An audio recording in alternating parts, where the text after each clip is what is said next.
Hello, my friends, and welcome back. Thank you very much for being with me again today.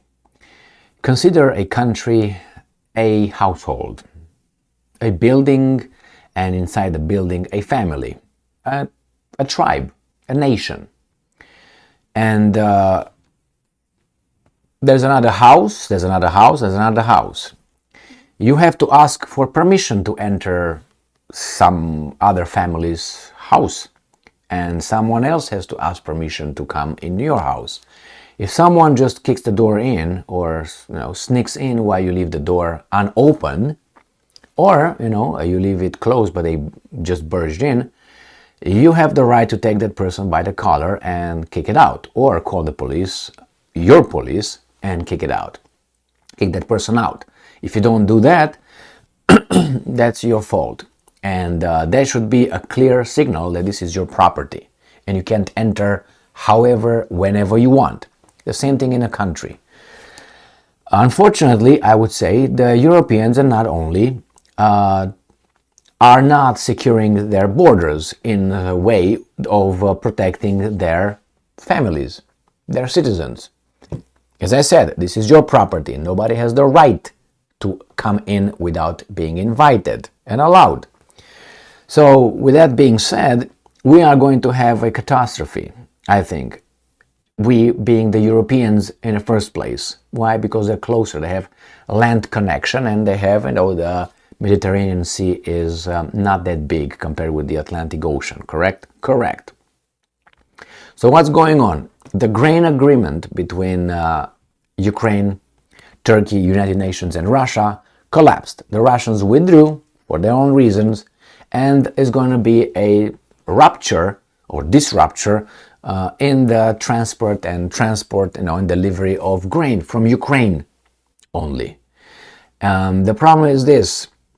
On one hand, the Western countries claim that Ukrainians, feed the world with their grain.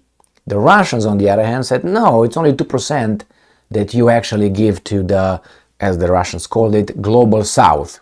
2% of all your grain. The rest, 38%, goes to the European Union, according to an article I covered that used United Nations data on the grain transport and deliveries. So 38% of that grain from Ukraine goes to the European Union, about 30% goes to Turkey, and about 20% goes to China. And the rest goes to Africa, whatever.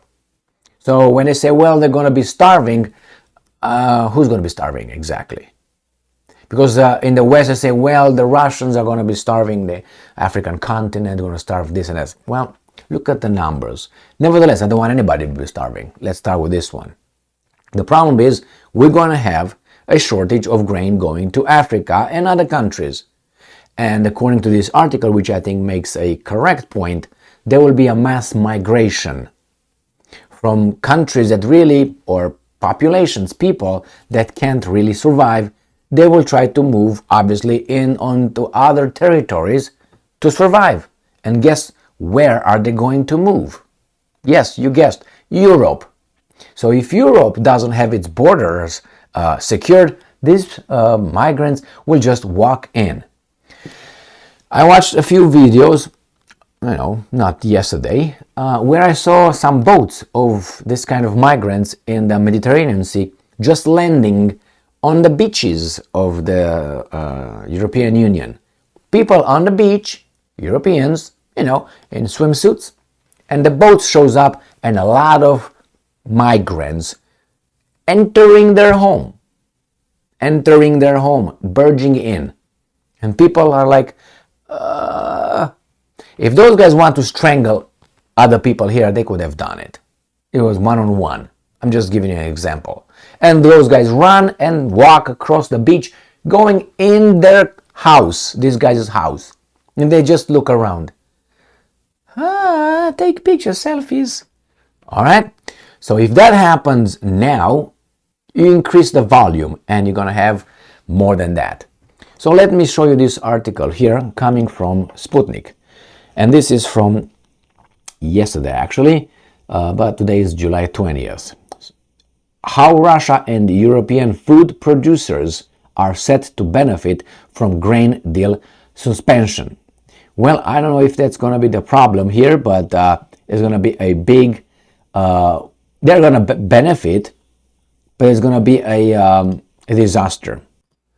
Of course, there will be a lot of profiteers, but this is how, at least Sputnik explains to us, or at least reports what they think the consequences of these profiteers with the consequences of lack of grain going to the global south will affect Europe. So this is an article coming from, again, Sputnik, besides the other one, but this is from today, July 20th, 2022. Europe likely to see devastating migration crisis after grain deal suspension. Europe, which will be flooded with migrants from low-income countries that rely on grain exports from Ukraine and Russia, will suffer the most from the suspension of the grain deal, international experts told Sputnik on Wednesday. On Monday, Kremlin spokesman Dmitry Peskov said Russia's participation in the grain deal had been terminated with immediate effect, although it would return to it commitments towards Moscow were fulfilled. Something is not right here. If commitments towards Moscow were fulfilled. Europe may soon experience a devastating migration crisis following Russia's decision to leave the deal, the biggest victim of higher grain prices and shortages in the developing countries will be the European Union. End quote.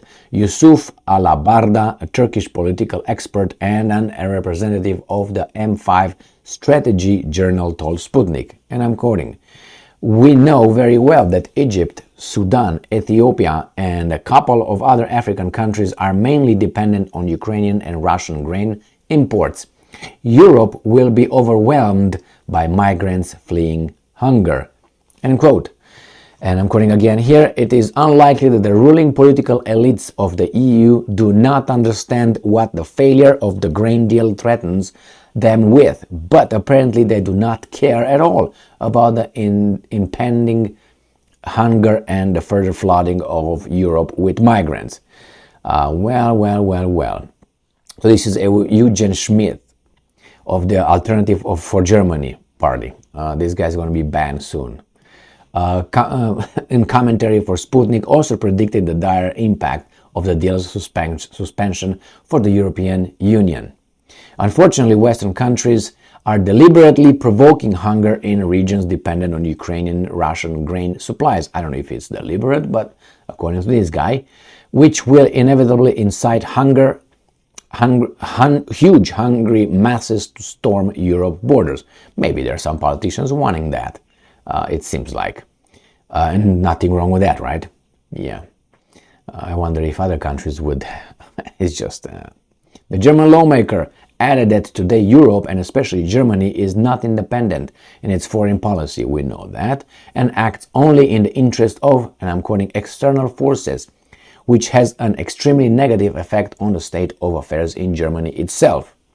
As several key European nations, including Germany, France, Italy, the Netherlands, and Austria, have already called on Russia to restore its participation in the grain initiative, the expert called on them to take responsibility on their behalf for the suspension of the agreement, as Russia's concerns have not been met. I don't think they were signatory of that agreement, nevertheless.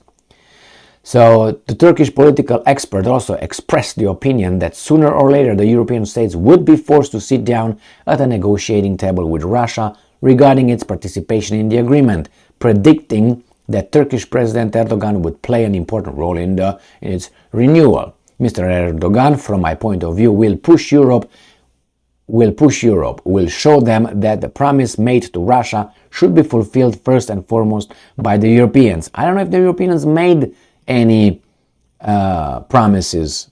Sorry, I don't know. I don't know if they. I don't think. But let's look here. The grain deal was brokered by the United Nations. That's not Europe. And Turkey between Russia and Ukraine. Do you see any European Union here? I don't see any. In July 2022, to facilitate the export of grain and fertilizer from Black Sea ports in the midst of hostilities. Despite agreeing to several extensions of the grain deal since then, Moscow has indicated that the deal's component on facilitating Russia's grain and fertilizer export had not been fulfilled.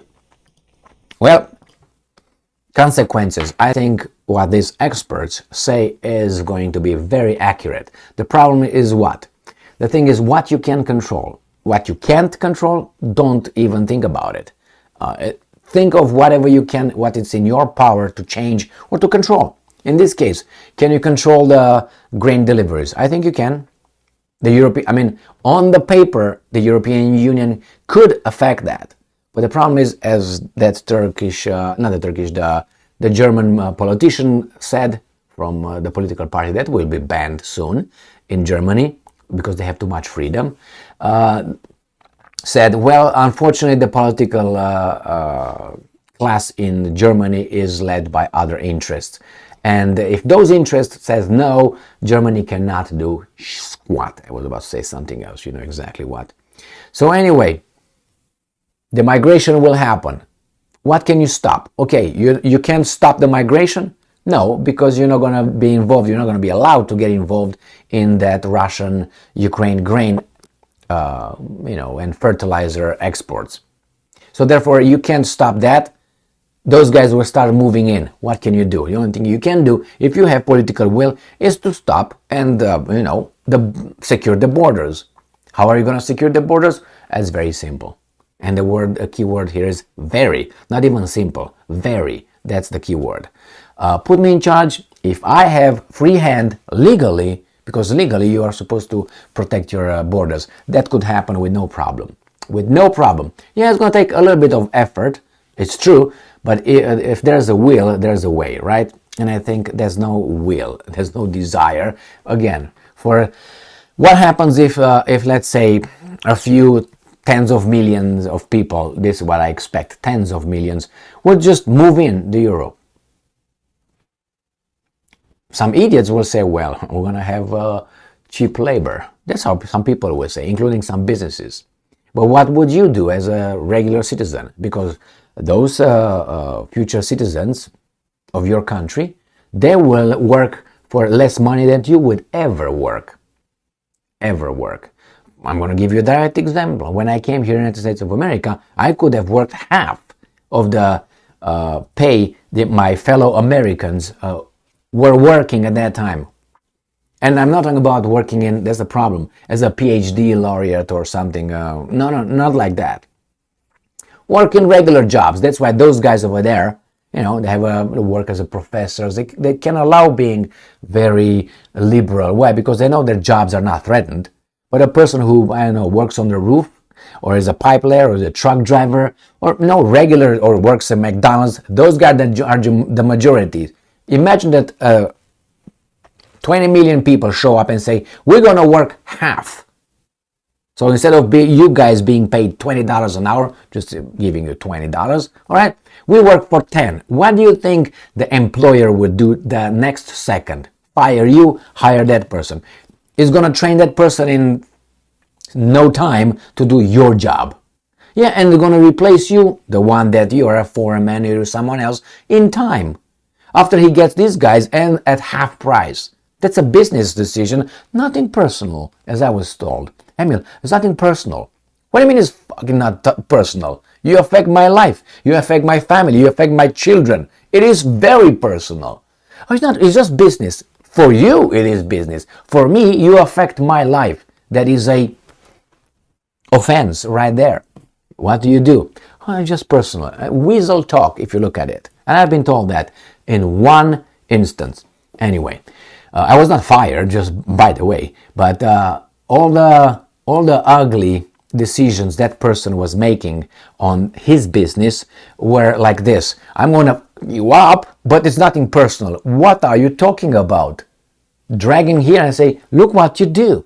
Everything is personal. Now, let's put it aside here. What are you going to do? This guy's going to work half. You have bills to pay. You have maybe mortgages, no more vacations. You have children involved in sports or whatever other activities. You will not be able to compete with those guys. And you need a job. What are you going to do? Open your own business? Good luck with that one. So the same thing will happen in Europe. That's why you need to secure your borders like I secure my house. All right? And if someone shows in my house, I will...